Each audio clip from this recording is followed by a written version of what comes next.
على محمد وآل محمد كما صليت على إبراهيم وآل إبراهيم وبارك على محمد وآل محمد كما باركت على إبراهيم وآل إبراهيم إنك حميد مجيد. فيا أيها الحاضرون اتقوا الله كما قال الله تعالى في القرآن الكريم. أعوذ بالله من الشيطان الرجيم. بسم الله الرحمن الرحيم. يا أيها الذين آمنوا اتقوا الله حق تقاته ولا تموتن إلا وأنتم مسلمون. Wahai orang-orang yang beriman, bertakwalah kepada Allah dengan takwa yang sebenar-benarnya, dan janganlah kalian meninggal kecuali dalam keadaan Islam. Wa qala ta'ala aydan, ya ayyuhallazina amanu la tuqaddimu baina yaday Allahi wa rasulih wattaqullaha innallaha samii'un 'aliim. Wahai orang-orang yang beriman, janganlah sekali-kali kalian mendahului Allah dan Rasul-Nya. Bertakwalah kepada Allah, karena sungguhnya Allah Maha mendengar lagi Maha mengetahui. Bapak Ibu, saudara-saudara yang dirahmati Allah Subhanahu wa taala, tema ngaji kita kali ini insyaallah kita akan bahas sholat jamaah, qashar dan azimah. Boleh jadi nanti hanya satu bahasan saja di antara tiga tema ini. Kalau kita hanya sekedar pokoknya sudah selesai, perlu ngaji lagi karena sudah tahu begitu. Tapi nanti kalau kita ungkap dari hadis-hadis Nabi SAW, maka boleh jadi bagi yang belum tahu banyak hal yang cukup mencengangkan bagi kita. Bagi yang sudah pernah baca, mudah-mudahan jadi pengingat kalau sekiranya lupa. Nah, jadi kita akan bahas terkait dengan masalah sholat jamaah, sholat qashar dan azimah. Pertama, kita akan kuliti dari luar dulu ya. Jadi sebelum nanti masuk ke tarjih seperti apa, biasanya konsep tarjih itu diawali dengan pandangan-pandangan secara umum terlebih dahulu. Nah, dalam hal ini kita lihat bagaimana sebenarnya pelaksanaan sholat jamaah. Apa yang dimaksud dengan sholat jamaah itu? Di dalam beberapa kitab fikih ada pengertian-pengertian yang diungkapkan oleh para ulama, yang diantaranya yang dimaksud dengan sholat jamaah itu jam'us sholati dhamma sholataini ila ba'dihima fi waqti ihdahima li uzrin yubihul jam'. Jadi menyatukan dua waktu sholat pada sebagian salah satu di antara waktu sholat di antara keduanya itu disebabkan uzur, alasan yang menyebabkan boleh melaksanakan jamaah. Ini pengertian fikih. Sekali lagi, ini pengertian yang diungkapkan oleh para ulama. Ada alasan mengapa seseorang itu boleh menjamak, menyatukan dua waktu sholat. Permasalahannya, bolehkah nanti tanpa ada alasan uzur kita menjamak sholat? Nah, nanti ya. Itu yang pertama. Yang kedua, al-muradu bi jam'is shalawat, yang dimaksud dengan menjamak sholat itu wa ayat ma'al musalli baina faridataini fi waqtin ihdahima imma jam'at taqdir wa imma jam'at ta'khir. Wa shalatul lati yajuzu fiha al-jam'u hiya az-zuhr ma'al 'ashr wal maghrib ma'al isya. Jadi yang dimaksud dengan jamak sholat, menjamak sholat itu yaitu menggabungkan orang yang sholat dua waktu sholat fardu pada salah satu waktu di antara dua waktu sholat fardu tersebut, baik jamak takdim maupun jamak takhir. Dan sholat-sholat yang boleh dijamak itu pasangannya zuhur dengan asar, maghrib dengan isya. Dari dua pengertian ini saja, Bapak Ibu hadirin yang dirahmati Allah, kalau kita bedah secara fikih sudah beda sebenarnya. Pengertian yang pertama ada alasan uzur mengapa boleh menjamak sholat. Sementara yang kedua ini gak menyebutkan ada alasan uzur boleh melaksanakan jamak sholat. Nah nanti kita ungkap kira-kira kalau berdasarkan hadis-hadis Nabi Shallallahu Alaihi Wasallam apakah memang harus ada uzur ataukah tidak menjamak sholat. Makanya kan pernah kami menyampaikan mengapa misalkan waktu beberapa mungkin tahun yang lalu ya di Jombang itu kan ramai ya Bapak Ibu, ada pesantren yang melaksanakan waktu sholat fardunya hanya 3 waktu. Jadi melaksanakan sholat fardunya itu hanya 3 waktu. Kalau kita kan berapa waktu? 5 kalau kita kena lengkap ya. Mulai dari zuhur, asar, maghrib, isya, subuh. Nah di Jombang itu melaksanakannya 3 waktu. Akhirnya diseranglah dengan berbagai macam serangan dan dianggap pesantren itu sebagai aliran sesat. Nah apa benar seperti itu sesat? Nah nanti kita lihat ya. Nah masyaallah muslimin yang dirahmati Allah Subhanahu wa taala, makanya dengan ngaji seperti ini kita tidak akan mudah menyesatkan orang lain dan insya Allah kita pun paling tidak mudah tersesatkan dengan ngaji seperti ini. Baik, kita lihat.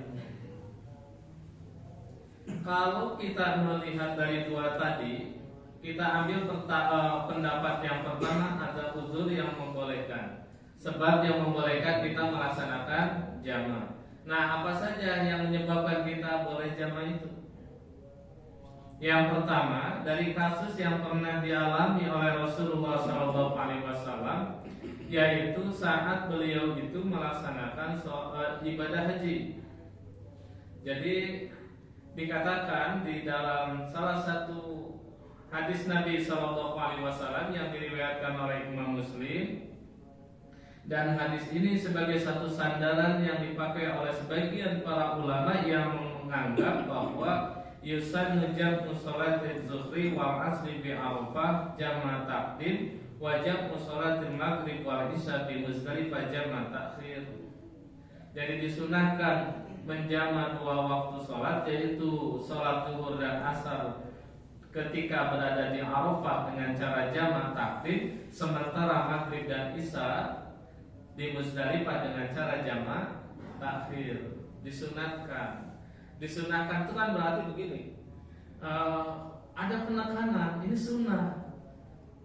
Artinya sudah keringanan dari Allah, tapi juga merupakan amalia yang dilakukan oleh Rasulullah SAW. Makanya ulama-ulama yang memang mereka itu punya sikap keras untuk menghidupkan sunnah-sunnah Rasulullah SAW, itu sampai-sampai ya ada mengesahkan sunnah itu harus dilakukan. Rasulullah saja melakukan seperti itu, masa sih kita ini gak melakukan begitu? Nah, ini terkadang kita ini suka lebih soleh daripada Rasulullah SAW. Kenapa? Karena Rasulullah itu ya justru dengan jamak itu kan meringankan. Nah kita ini seringkali mendingan juga sempurna gitu. Kadang seperti itu. Nah ini kan makanya kalau kita lihat dari pendapat para ulama sampai punya anggapan disunahkan bagi seorang itu untuk melaksanakan sholat jamak ketika di Arafah dan di Muzdalifah. Ini khusus bagi orang yang melaksanakan ibadah haji. Bagaimana tata caranya? Di sini ada disebutkan dalam riwayat Muslim ini tentang sifat haji Nabi Shallallahu Alaihi Wasallam. Kurang lebih di dalam pelaksanaan tata cara atau sifat Nabi Shallallahu Alaihi Wasallam itu pasti di sana ada pelaksanaan sholat. Nah sholatnya itu ternyata dijamak. Bagaimana caranya? Di sini dikatakan summa adzana summa aqama fa sholat zuhra summa aqama fa sholat asr. Jadi kemudian azan lalu beliau beriqamah. Beliau melaksanakan sholat zuhur, kemudian iqamah lagi. Beliau melaksanakan sholat asar. Walam yusalli baina huma syai'an. Tidak melaksanakan sholat di antara keduanya dengan sesuatu apapun. Sampai di Muzdalifah. Kemudian sholat maghrib di Muzdalifah dengan isya dengan azan dengan satu azan dan dua iqamah. Satu kali azan, dua iqamah. Walam yusabbih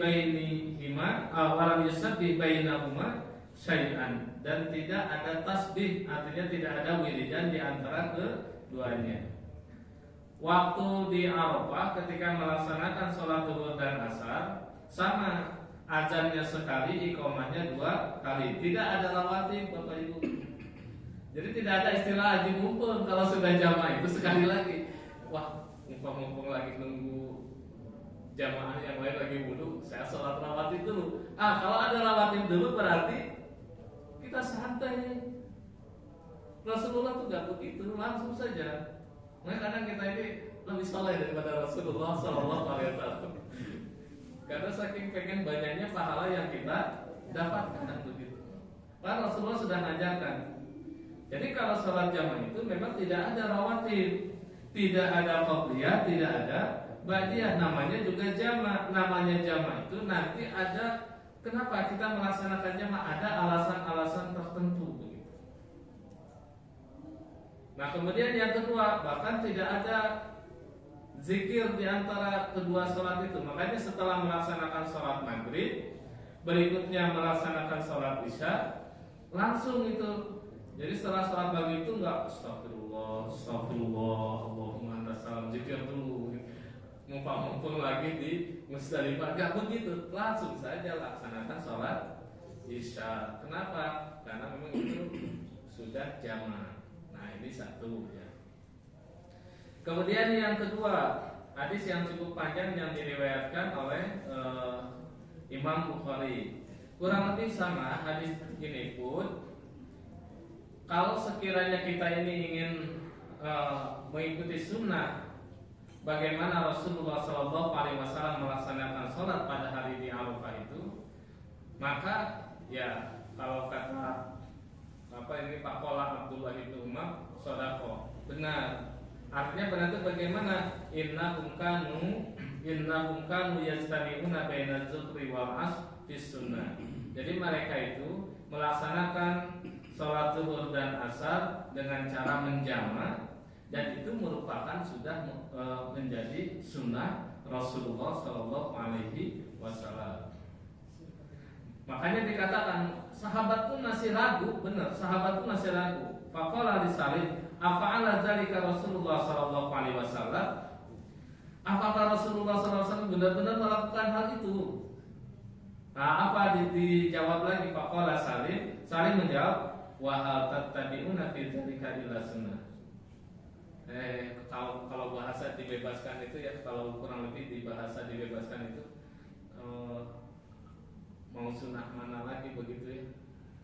Atau apakah kamu tidak mau mengikuti sunnah lagi yang sudah disunahkan oleh Rasulullah Shallallahu Alaihi Wasallam? Ini menunjukkan apa? Penekanan. Pertanyaan dijawab lagi dengan pertanyaan. Biasanya kan begitu. Kita juga kalau ada orang ngeyelan, ya dijawab lagi, nggak jawabannya dia dan tidak, tapi dengan pertanyaan lagi. Nah, itu begitu pula sahabat. Nah, ini hadis-hadis ini, masyaallah muslimin yang dirahmati Allah Subhanahu wa taala, termasuk hadis yang ketiga, yaitu Nabi Shallallahu Alaihi Wasallam menjama antara maghrib dan isya dengan satu iqamah, dan tidak ada tasbih, tidak ada wiridan di antara kedua sholat tersebut. Ini menunjukkan juga bagian yang tak terpisahkan yang digunakan sebagai dasar atau landasan para ulama untuk menetapkan bahwa ketika di Arafah, ketika di Musdalifah disunahkan untuk jamaah. Ini satu. Kemudian yang kedua, Bapak Ibu hadirin yang dirahmati Allah, di dalam perjalanan. Nah, coba kita lihat ya. Kalau di dalam perjalanan begini, ada hadis Nabi Shallallahu Alaihi Wasallam, hadis yang diriwayatkan oleh Imam Bukhari. Karena Nabi Shallallahu Alaihi Wasallam yajma'u bainal maghrib wal isya idza jadda bihi sayr. Jadi Nabi Shallallahu Alaihi Wasallam itu menggabungkan sholat maghrib dan isya apabila perjalanannya itu tergesa-gesa, ada batasan. Jadi perjalanan yang dimaksud untuk melaksanakan sholat jamaah itu perjalanan yang memang tergesa-gesa, terburu-buru, sangat dibutuhkan terhadap perjalanan tersebut. Ini satu. Kemudian yang kedua, kalau kita lihat hadis berikutnya yang masih menguatkannya. Ada hadis Nabi Shallallahu Alaihi Wasallam, hadis yang diriwayatkan masih oleh Imam Bukhari dari Zaid. Jadi Zaid bin Aslam ini telah memberitakan dari ayatnya qala kuntu ma'Abdillah bin Umar radhiyallahu anhu bi tariqi Makkah fa balaghahu an Safiyah binti Abi Ubaidin shiddatu waja'in fa asra as-sayr hatta kana ba'da ghurubis syafaq nazala fa shala maghrib wa atama jama'a bainahuma summa qala inni ra'aitu an-nabiy sallallahu alaihi wasallam idza jadda bis-sayr akhara al-maghrib wa jama'a bainahuma. Jadi aku pernah di sini bersama Abdullah bin Umar pada satu jalan di kota Mekah, lalu sampai berita kepadanya bahwa Safiyah binti Abu Ubaid sedang menderita sakit. Maka dia mempercepat jalannya hingga apabila warna kuning di langit telah hilang, dia berhenti dan melaksanakan sholat maghrib dan isya dengan dijama'. Artinya menggabungkan keduanya. Kemudian dia berkata, aku melihat Nabi Shallallahu Alaihi Wasallam apabila perjalanannya sedang berat dan tergesa-gesa, beliau mengakhirkan sholat maghrib lalu menggabungkannya dengan keduanya dengan sholat isya. Awal atamah itu sholat isya yang dimaksud dengan atamah itu. Nah, jadi ada penekanan perjalanannya itu perjalanan tergesa-gesa. Nanti permasalahannya kalau bapak ibu rekreasi itu tergesa-gesa tidak?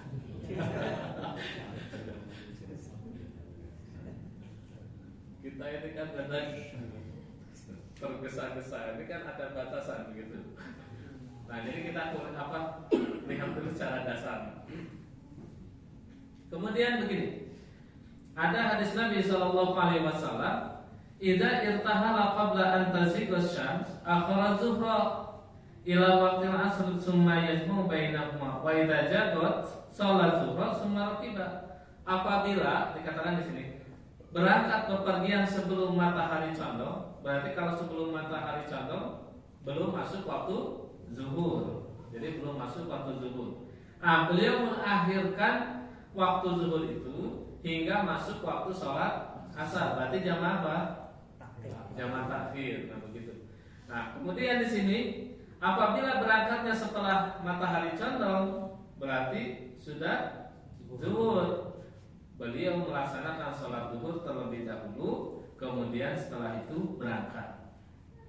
Nah, Bapak Ibu hadirin yang dirahmati Allah, kalau di zaman Nabi sekali lagi kan waktu sholat itu langsung lihat penampakan alam karena belum ada jadwal. Nah, sekarang ini kan kita dimudahkan. Kalau musim gini lihat penampakan alam bingung kita. Lihat matahari gak keluar, akhirnya gak sholat begitu. Karena mendungnya itu kalau di musim-musim gini. Nah, untungnya ada jadwal waktu sholat, itu kemudahan keringanan dari manfaat ilmu astronomi oleh pakar-pakar astronomi. Nah, jadi kalau dalam kasus ini, kalau kita misalkan berangkat jam 11 siang, jam 11 siang kita mau melakukan perjalanan, berarti ke waktu itu berapa menit lagi Bapak Ibu?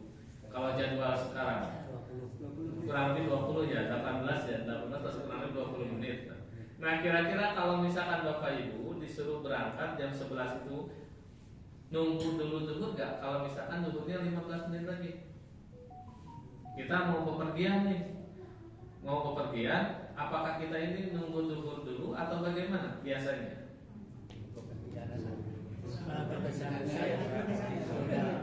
Misalkan waktu itu sholatnya itu tinggal anggaplah 5 menit lagi.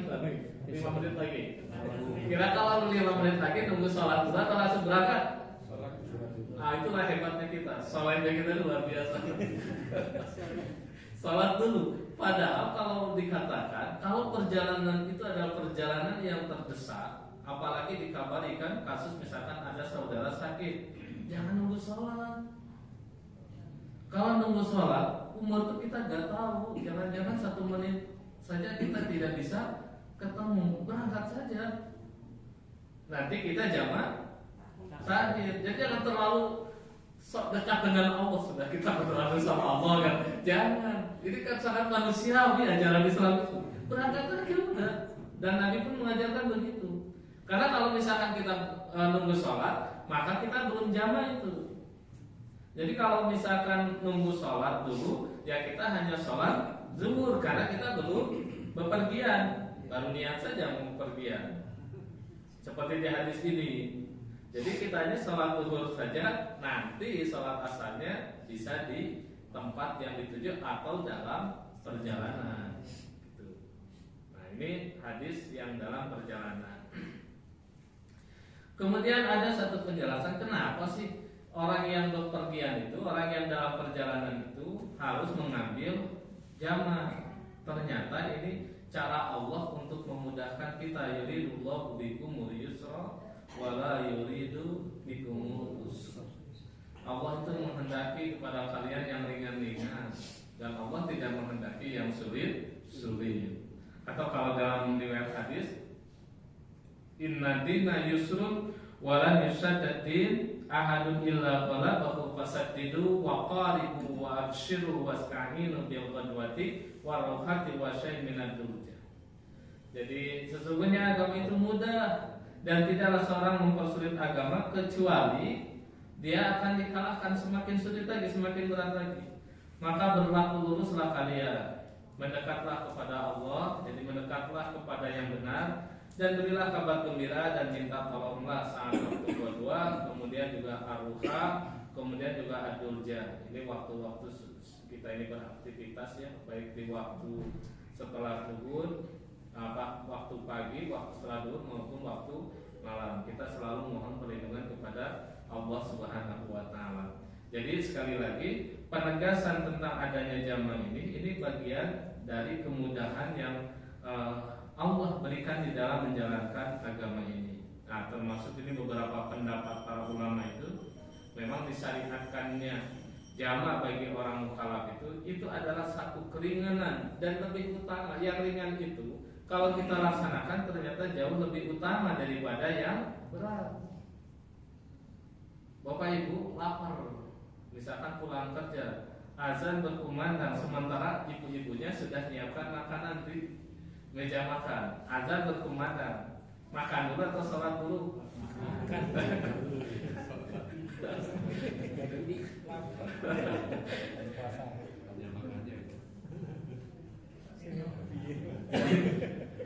Kadang kita ini lebih mendahulukan biar apa? daripada dengan sholat dulu padahal enggak, ternyata agama tuh enggak begitu. Makan dulu, baru berikutnya sholat. Ya jangan terlalu teman kalau sholat itu biasa aja. Kenapa? Karena agama juga begitu ngajarkannya. Jadi nilai-nilai kemanusiaan itu justru dikedepankan dalam hal menjalankan perintah untuk beribadah langsung dengan Allah Subhanahu wa taala. Nah, ini dalil-dalil yang terkait dengan masalah safar. Jadi tadi ketika berada di Arafah dan Muzdalifah, kemudian yang kedua dalam perjalanan safar, lalu yang ketiga sakit. Memang sulit, Bapak Ibu hadirin yang dirahmati Allah. Kalau kita cari dalil langsung tentang sakit ini sulit. Apalagi sakitnya misalkan sakit gigi. Gak ada dalil sakit gigi sholat jamaah. Tapi memang ini ada kasus Nabi. Boleh gak kalau kita sakit gigi sholatnya jamaah? Bapak Ibu sakit gigi, boleh gak di jamaah sholatnya? Ada hadis Nabi Sallallahu Alaihi Wasallam, jamaah Rasulullah Sallallahu Alaihi Wasallam baina zuhri wal asri wal maghribi wal isya bil Madinah min ghairi khaufin wala matarin. Nabi itu pernah menjamak sholat zuhur dan asar, maghrib dan isya di Madinah tanpa ada rasa takut dan juga tidak terjadi hujan, tanpa ada alasan. Dalil ini dipakai oleh ulama-ulama fikih dengan pendekatan usul fikih. Ini sudah mafhum. Kalau tidak ada alasan saja Nabi boleh melaksanakan jamak, nah apalagi ada alasan. Apa alasannya? Sakit gigi boleh jamak. Nabi saja tidak ada alasan melaksanakan sholat Jama'. Nah, boleh jadi salah satu di antara rujukan saudara-saudara kita yang melaksanakan waktu sholatnya hanya 3, ini dasarnya Nabi melaksanakan jama' tanpa ada rasa takut, artinya dalam kondisi aman, tidak ada apa-apa. Yang kedua juga tidak dalam kondisi hujan. Nah, kalau hujan berarti kan boleh jama', otomatis begitu. Nah, ini sakit gak terungkapkan. Bagaimana kalau sakit? Ya jelas. Kira-kira kondisi aman saja boleh. Nah, apalagi kalau dalam kondisi sakit. Nah, ada kasus kalau orang sakit itu, kasusnya adalah perempuan yang istihadah. Jadi kalau ada perempuan yang istihadah, nanti memang ada khusus. Nah, orang sakit pun ulama-ulama fikih itu ngambil kasusnya orang sakit boleh melaksanakan jama' itu kasusnya seperti istihadah itu sakit. Sakitnya bagaimana? Makanya bagi perempuan yang lagi istihadah nanti begini, terutama ibu-ibu. Kalau ibu-ibu itu mengalami nauzubillah min dzalik, tapi namanya hukum kita harus tahu. Karena masalah hukum. Kalau misalkan kena istihadah, maka dihitungnya itu antara 7 atau 6 hari. 6 atau 7 hari itu dianggap haid. Setelah 6-7 hari berikutnya dalam riwayat hadis ini, hadis yang diriwayatkan oleh Imam Tirmidzi, maka berikutnya itu dinamakan dengan darah istihadah. Jadi kalau misalkan 1 bulan bahkan 2 bulan penuh sakit istihadah, keluar darah terus 6 hari, 7 hari, patokan anggaplah maksimal 7 hari, berarti setelah itu dia wajib mandi. Walaupun dalam kondisi darahnya masih keluar, laksanakan sholat sebagaimana biasanya, cuman boleh jama'. Sampai kapan? Sampai sampai hitungan 23 atau 24 hari. Jadi dianggap 23-24 itu adalah sehatnya. Nanti kalau sudah 23 sampai 24 darah masih keluar ibu-ibu, maka nanti berarti berikutnya itu dihitung darahnya darah haid. Berarti berhenti. Salatnya ibu-ibu itu hanya 23 sampai 24 hari. Itu salatnya ibu-ibu. Kalau yang kena penyakit begitu.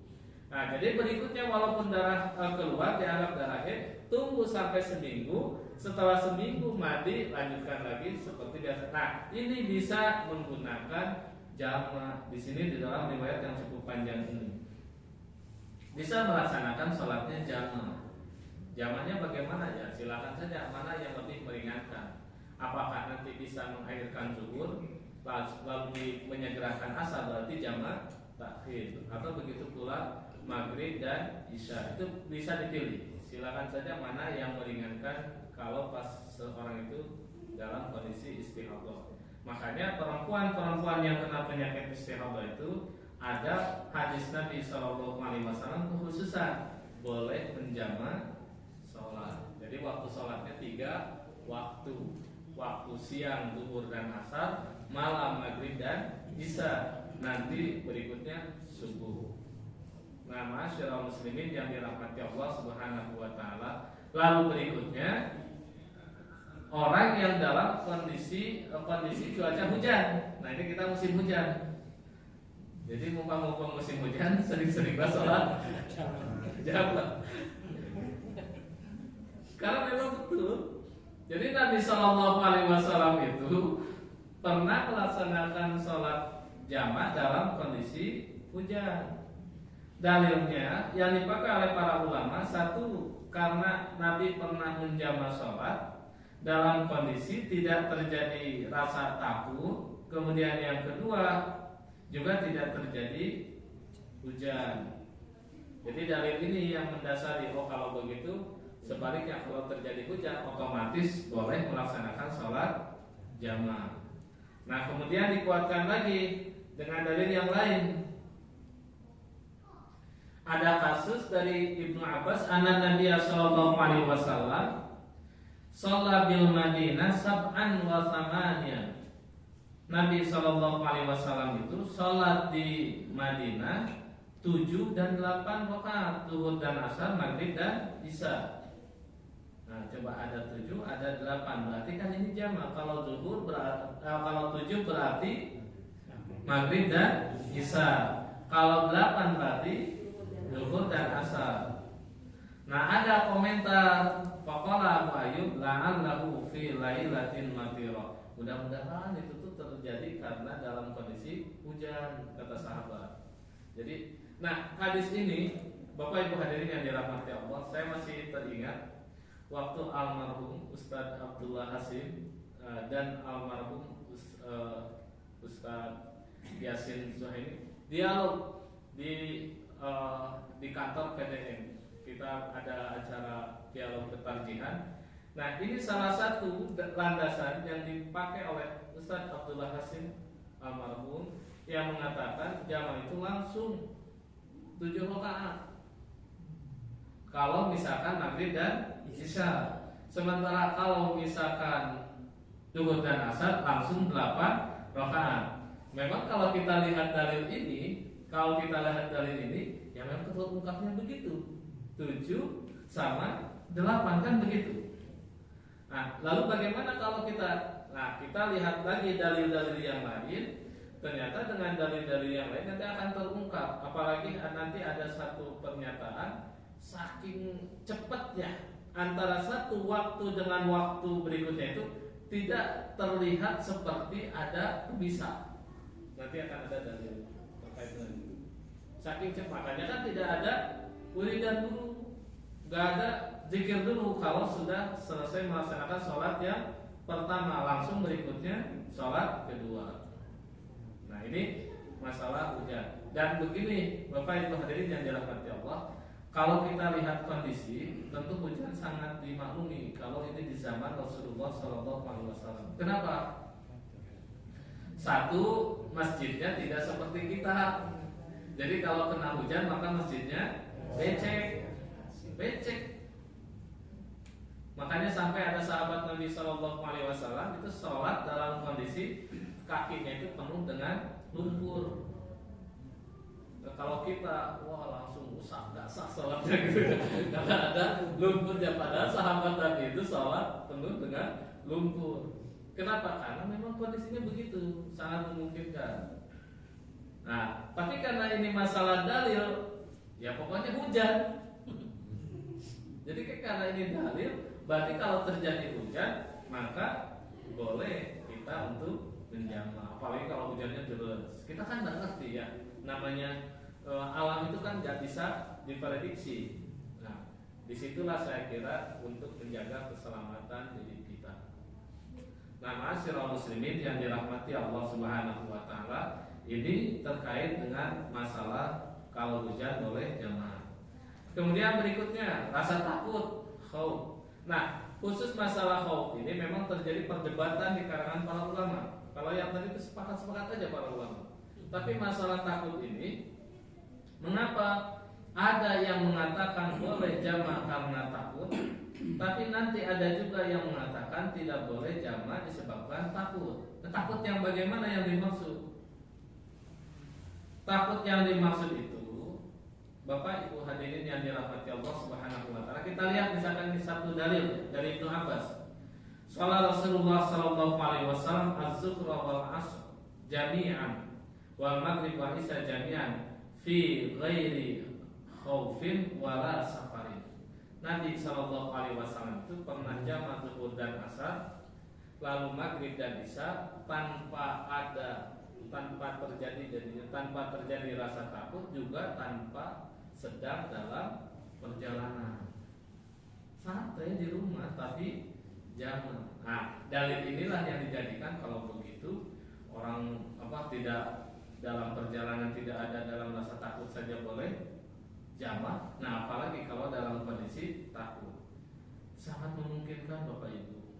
Kalau takut itu sebenarnya sangat memungkinkan. Contoh begini, kalau kita kan di sini masjid dengan tempat wudhu dekat, kalau batal dekat. Tapi kalau di kampung-kampung itu boleh jadi antara masjid dengan tempat wudhu itu jauh. Apalagi harus turun ke sungai. Coba bayangin. Misalkan kalau sholat maghrib saja, kalau kata orang Sunda itu sarutna. Sarutna itu masa-masa yang agak-agak menyeramkan begitu. Nah, itu masa-masa menjelang masuk malam. Nah, itu agak horor gitu. Dianggap begitu. Belum lagi kalau malam.